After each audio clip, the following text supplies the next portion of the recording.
할렐루야. 우리 살아계신 하나님께 영광의 박수 올려드리겠습니다. 네, 우리 권남현 집사님 부친께서 금요일 소천하셨습니다. 코비드19로 한국에 갈 수 없는 그런 상황이기 때문에 우리 가족들에게 하나님의 위로가 함께 하시기를 바랍니다. 예배 후에는 애찬이 준비되어 있습니다. 그냥 가지 마시고 카레라이스 준비했다고 하니까 식사교제 함께 나누시기를 바라겠습니다. 잠깐 기도하고 말씀 나눕니다. 자비로우신 하나님 아버지, 있는 모습 그대로 주님 앞에 나왔습니다. 말씀 앞에 엎드리오니 말씀으로 말씀하여 주시고 우리의 눈을 여셔서 소망의 주님을 바라보게 하여 주시옵소서. 예수님의 이름으로 기도하옵나이다. 아멘. 이 시간에 저는 눈으로 주를 배웁나이다 라는 제목으로 오늘 말씀을 함께 나누어 보기를 원합니다.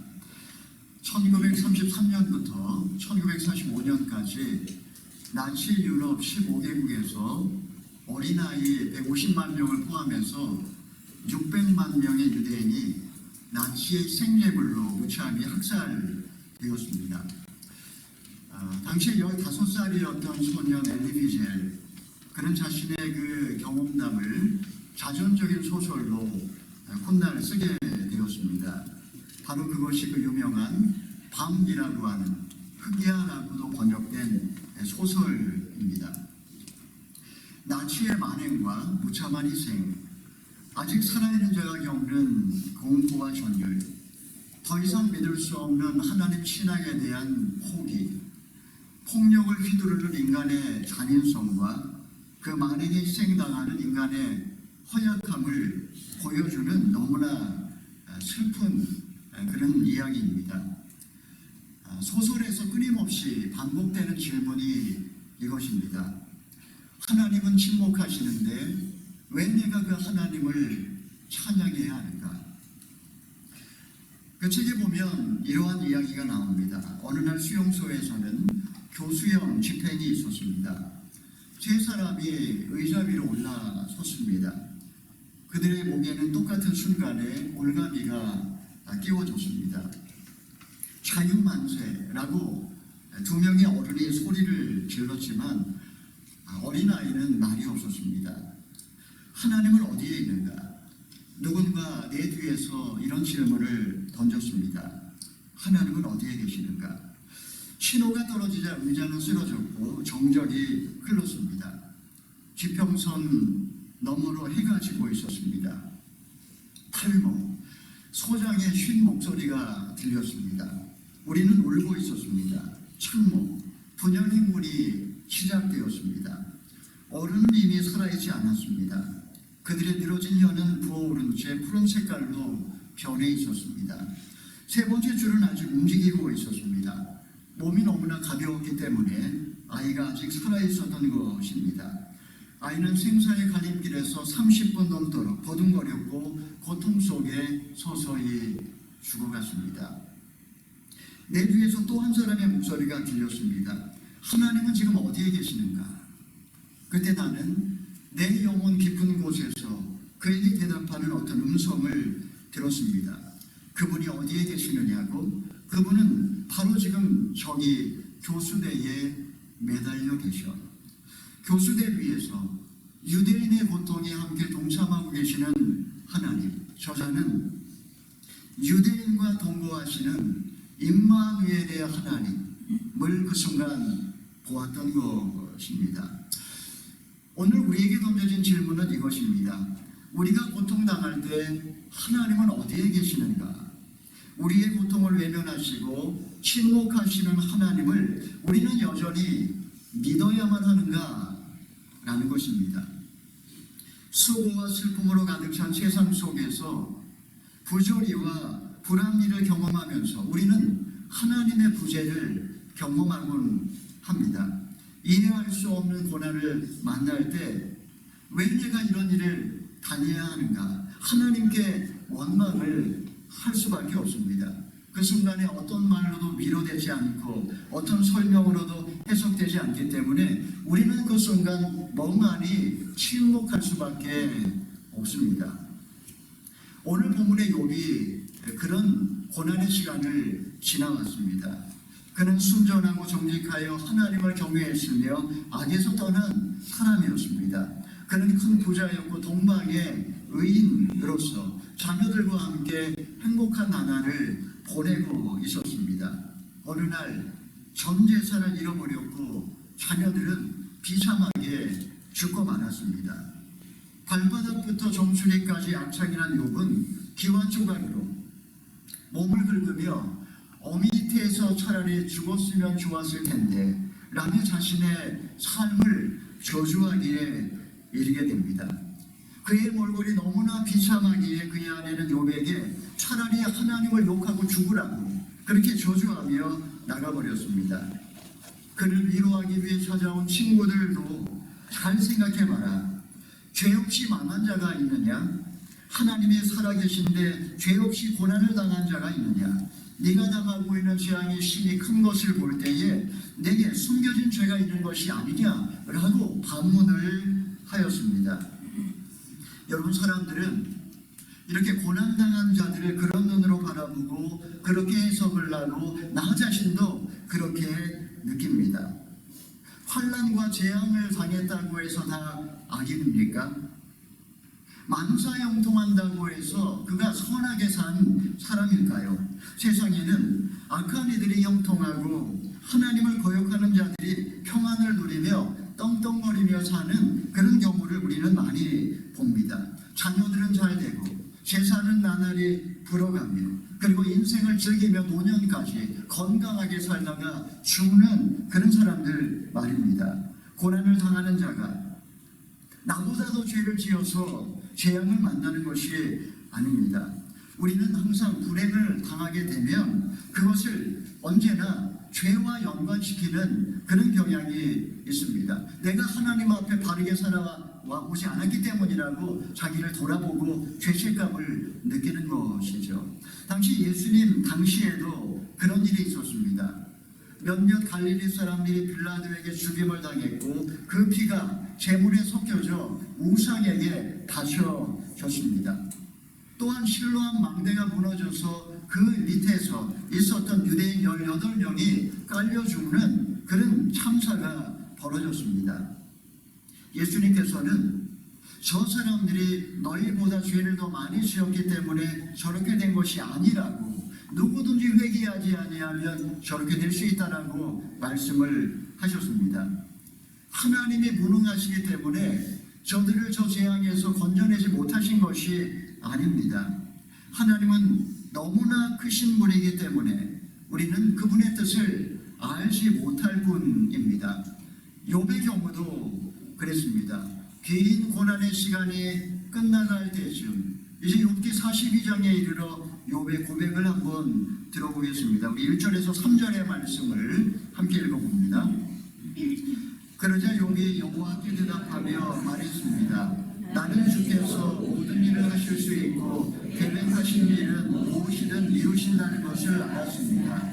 잘 알지도 못하고 주님의 뜻을 가린 자가 누구입니까?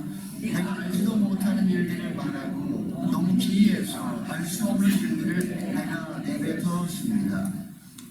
욥은 하나님에게 능치 못하심이 없다라고 먼저 고백을 했습니다. 하나님께서 교수대에 매달려 있는 죄 없는 어린아이를 건져내실 능력이 없으셨을까요?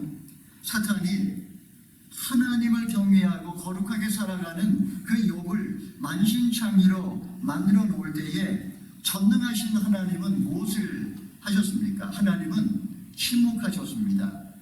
자, 이때 욥의 반응이 어떠했습니까? 욥기를 보게 되면 욥이 얼마나 훌륭한 믿음을 갖고 있었는지를 우리가 잘 알 수 있습니다. 먼저 욥기 1장 21절의 말씀 읽어봅니다. 말했습니다. 내가 내 어머니의 모태에서 벌거벗고 나왔으니 떠나있게도 벌거벗고 갈 것입니다. 여호와께서 주신 것을 여호와께서 가져가셨으니 여호와의 이름이 찬양받으시기를 바랍니다. 욥기 2장 10절의 말씀 읽어봅니다. 그러나 그가 아내에게 대답했습니다. 정말 어리석은 여자처럼 말하는군. 그래, 우리가 하나님께 좋은 것을 받고 고난은 받지 않겠다는 것이요. 이 모든 것에도 불구하고 욥은 입술로 죄짓지 않았습니다. 욥기 19장 25절 26절 읽어봅니다. 내 구속자가 살아계시고 그분이 결국에는 이 땅 위에 서실 것을 나는 알고 있다니 내 살갑시다 썩은 뒤에라도 내가 육신을 입고서 하나님을 배울 걸세. 욥기 23장 10절의 말씀. 그러나 그분은 내가 가는 길을 아시는데 그분이 나를 시험하시고 나면 내가 금같이 나올 것이다. 여러분, 욥기에 너무나 정금과 같은 아름다운 그런 신앙의 고백을 우리는 읽었습니다. 어느 누구도 흉내낼 수 없는 이 위대한 욥의 고백이 다 끝나고 이제 욥기 맨 마지막 42장에 이르렀을 때 욥의 고백이 무엇입니까? 그동안에 그 놀라운 신앙의 고백을 했던 욥이 하는 말, 내가 알지도 못하는 일들을 말했고 너무나 기이해서 알 수 없는 일들을 내가 내뱉었나이다. 한마디로 말하면 그동안에 자신이 하나님에 대하여 수없이 많은 말을 했지만 사실 무지한 자신이 어떠한 말로도 하나님을 묘사할 수 없으며 그 하나님에 대해서 알 수 없다라는 진실한 고백을 욥은 하고 있습니다. 기독교 역사를 보게 되면 인간이 하나님을 알 수 있는 길을 두 가지로 이야기를 합니다. 하나는 긍정의 길입니다. 욥이 고백한 것처럼 그야말로 하나님은 무소부재하시고 무소부지하시고 무소불능하신 분이라고, 능치 못할 일이 없고 아니 계신 것이 없고 알지 못한 것이 없는 그런 전지전능하신 하나님이라고 정의하고 그렇게 믿는 것입니다. 사랑이 풍성하시지만 죄를 멀리하시기 때문에 자신의 독생자 예수 그리스도를 이 땅에 보내셔서 구원을 이루신 하나님, 우리는 그 하나님을 믿음으로 영접함으로 구원을 얻는다. 바로 그런 신학적인 어떤 이론적인 어떤 하나님에 대한 이해입니다. 우리는 이 하나님을 더 알기 위해서 성경을 공부하고 말씀을 묵상하고 기도를 하며 또 신앙서적도 읽습니다. 교회 생활이 어느 정도 익숙해지게 되면 스스로 이제 하나님에 대하여 안다라고 생각을 하면서 다른 사람을 가르치기도 합니다. 성경을 통해서 배우고 신학교에서 교육을 받고 기도 가운데 내가 경험했던 그 응답하신 하나님, 그 하나님은 전체로서의 하나님 가운데 몇 퍼센트나 될까요? 여러분 1%라도 될까요? 내 지혜로 하나님을 얼만큼이나 이해할 수가 있겠습니까? 일찍이 이사야 선지자는 긍정의 길에서 경험할 수 있는 그 하나님 이해에 대한 한계를 이렇게 묘사를 한 적이 있습니다. 우리 이사야 40장 12절의 말씀 읽어봅니다. 누가 손바닥으로 바닷물을 헤아렸고 뺨으로 하늘을 쟀느냐? 누가 땅의 흙을 바구니에 담았고 저울로 산을 달았으며 천칭으로 언덕을 달았느냐? 인간의 작은 머리로 하나님을 이해하려고 하는 시도는 마치 손바닥으로 바닷물을 헤아려 보내오는 그런 것과 같다는 것입니다. 하나님이 어떤 분이다 이렇게 이러니 저러니 규정하는 것, 그것은 뺨으로 내가 하늘을 재어보겠다라는 그런 시도와 다르지 않다는 것입니다.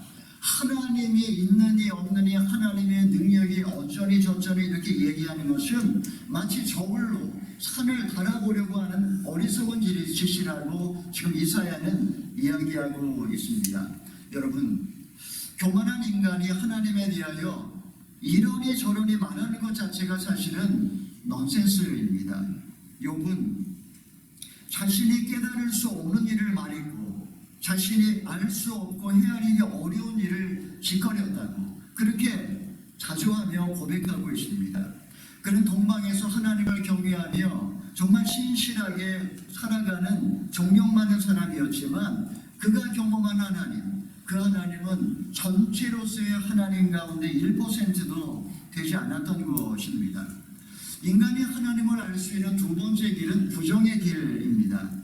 무지를 통해서 하나님과 관계를 맺어가는 방식이라고 할 수 있습니다. 우리가 알지 못하는 나머지 99%의 하나님, 그 숨어 계신 하나님 어떻게 경험할 수 있을까요?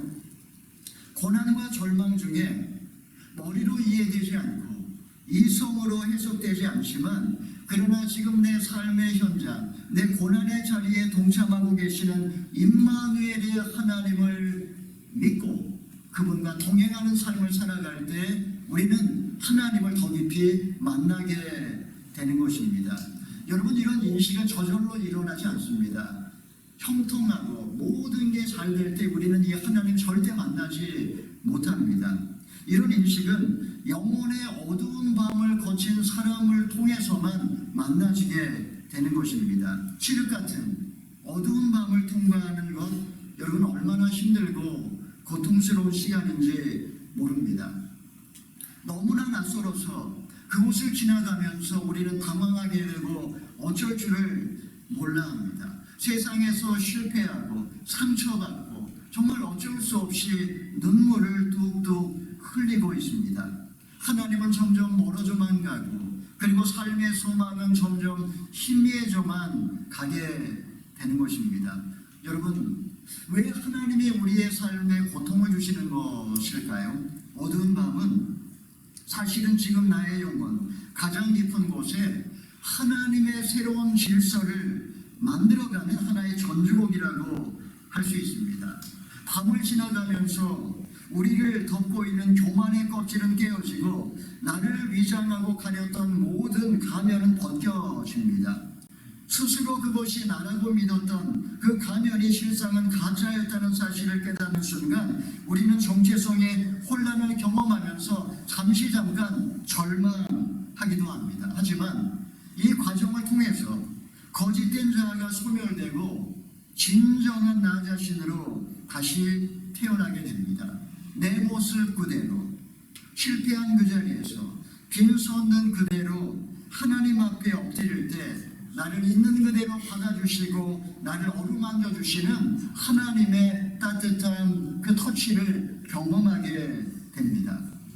그 순간에 어두움은 빛으로 덮이게 되고 공허함은 충만함으로 채워지고 이성을 초월하시는 그 하나님의 놀라운 사랑으로 알고 경험하며 우리는 기쁨으로 춤을 추게 시작하는 것입니다. 여러분, 이 놀라운 충만함의 비밀을 깨닫는 사람이 있었으니 그가 바로 사도 바울입니다. 우리 에베소서 3장 16절로 19절의 말씀 읽어봅니다. 하나님께서 여러분에게 그분의 영광의 풍성함을 따라 성령으로 인해 여러분의 속사람을 능력으로 강건하게 하시고 믿음으로 인해 그리스도께서 여러분의 마음 가운데 거하게 하시기를 빕니다. 여러분이 사랑 안에서 뿌리가 박히고 터가 굳어짐으로 모든 성도들과 함께 능히 그리스도의 사랑의 너비와 길이와 높이와 깊이가 어떤 일을 깨닫고 지식을 뛰어넘는 그리스도의 사랑을 따라 하나님의 모든 충만하심의 정도에까지 충만하게 되기를 기도합니다. 지금 사도 바울은 에베소 성도들을 위하여 기도할 때 충만해지기를 위하여 기도하고 있습니다. 하나님의 신비를 경험하고 더 인격적으로 주님을 만난 뒤 그들의 삶이 풍성해지기를 기도하고 있습니다.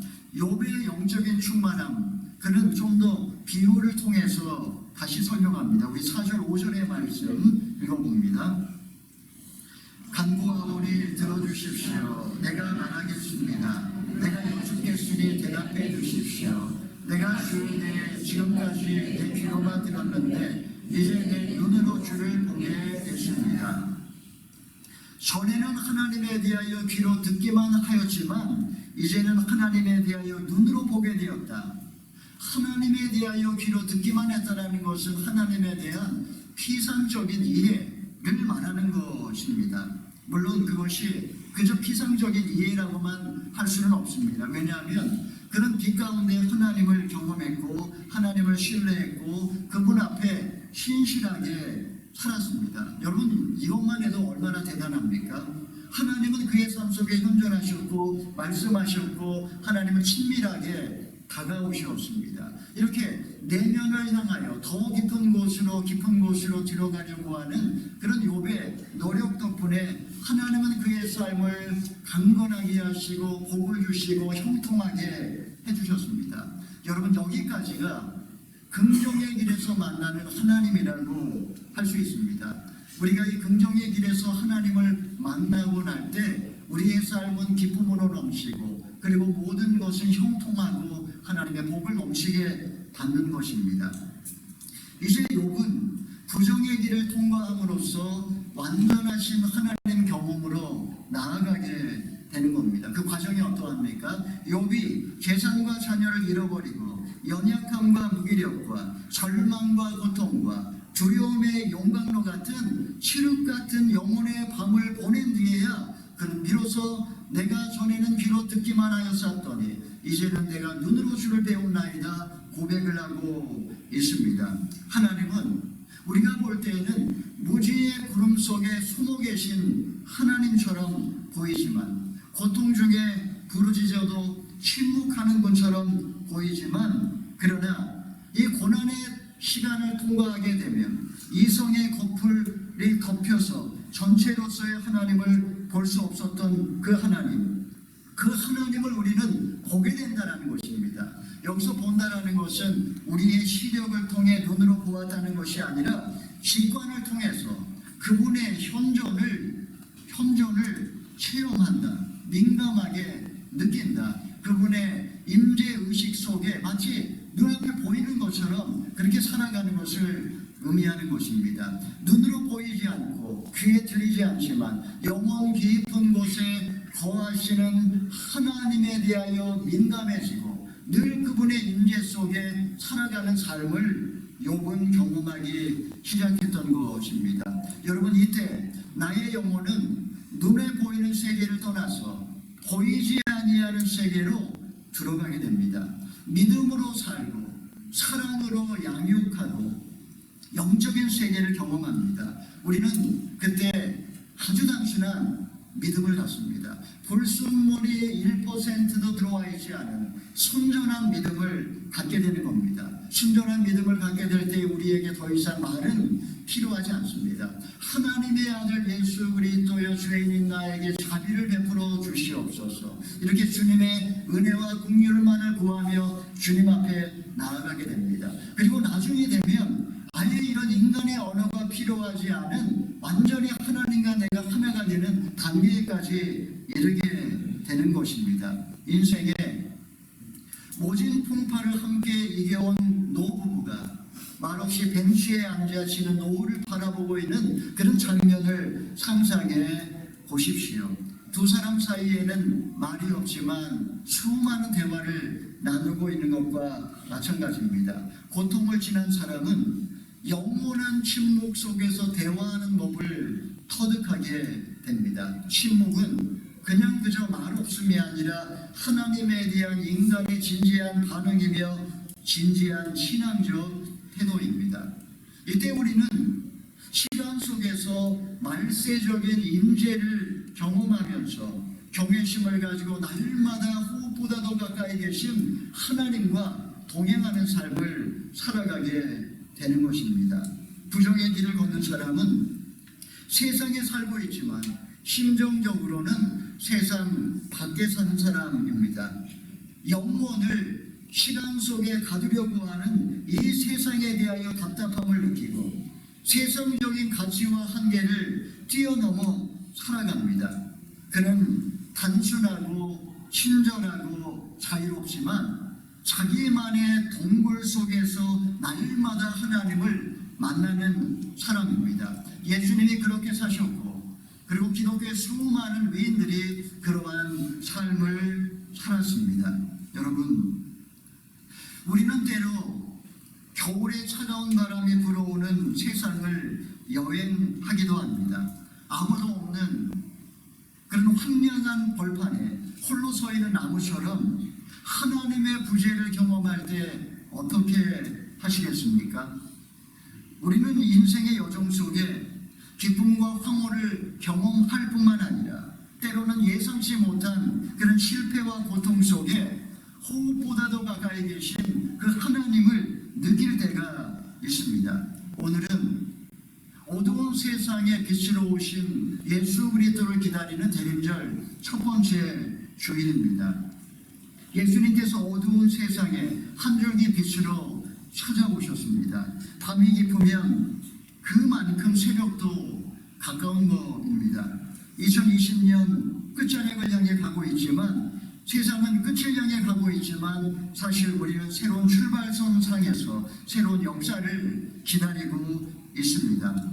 더 이상 잃을 것이 없는 가장 밑바닥에 이르렀을 때 우리는 바로 그곳에서 현존하시는 하나님의 신비를 경험하게 될 것입니다. 사랑하는 성도 여러분, 이 무한한 공간의 영원한 침묵 속에서 충만한 삶을 가져오는 비움과 비워짐을 통하여, 심지어 절체절명의 죽음의 계곡을 건넌다 할지라도 고통을 있는 그대로 받아들이고 고통에 귀를 기울이심으로써 예수님의 오심을 기다리는 이 대림절에 고통으로부터의 구원이 아니라 고통을 통한 구원을 경험하시는 저와 여러분 다 되시기를 주님의 이름으로 축원합니다. 아멘. 이 시간에 말씀에 의지하여 기도하기 전에 함께 찬양하기 원합니다. 내 모습 이대로 사랑하시네, 연약한 그대로 사랑하시네, 나의 모든 발걸음 주가 아시나니 날 인도하소서. 주의 날개 아래 거하는 것, 주의 임재 아래 거하는 것, 나의 가장 큰 소망, 나의 가장 큰 은혜. 우리 가사 의미를 생각하며 또 오늘 주신 욥기의 말씀을 마음에 묵상하며 함께 신앙 고백으로 찬양하겠습니다.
하나님의 부재를 경험할 때 어떻게 하시겠습니까?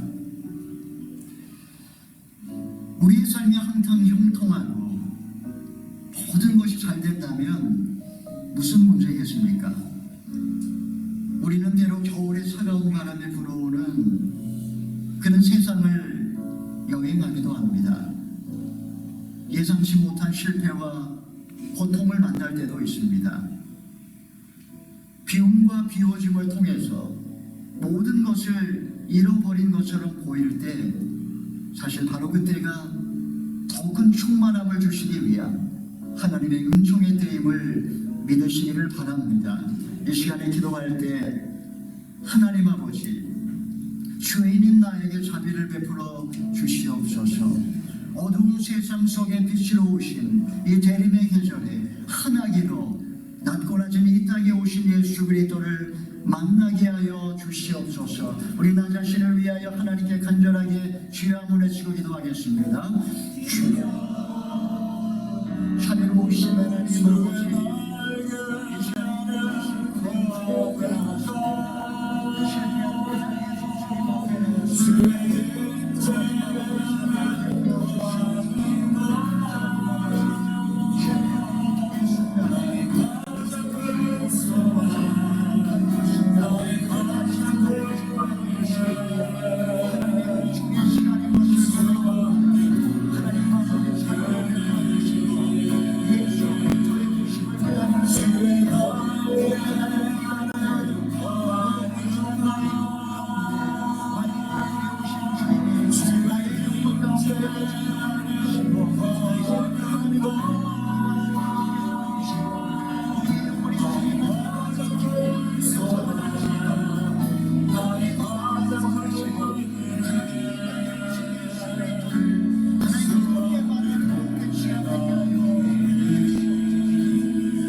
하나님 아버지, 있는 모습 그대로, 빈손든 그대로, 실패한 그 자리에 주님 앞에 나올 때에 나를 날개 그늘 아래 덮어주시고 나를 하나님의 은혜 가운데 인도하여 주실 주님을 찬양합니다.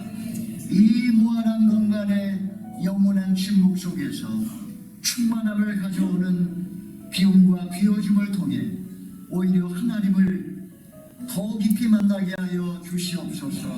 전에는 귀로 듣기만 했던 하나님을 이제는 내 눈으로 보게 하여 주시옵소서. 주의 날개 그늘 아래 거하게 하시고 죽음의 계곡을 지난다 할지라도 주님에게 소망을 두고 끝까지 믿음으로 하나님을 신뢰하고 살아가게 하여 주시옵소서. 예수님의 이름으로 기도하옵나이다.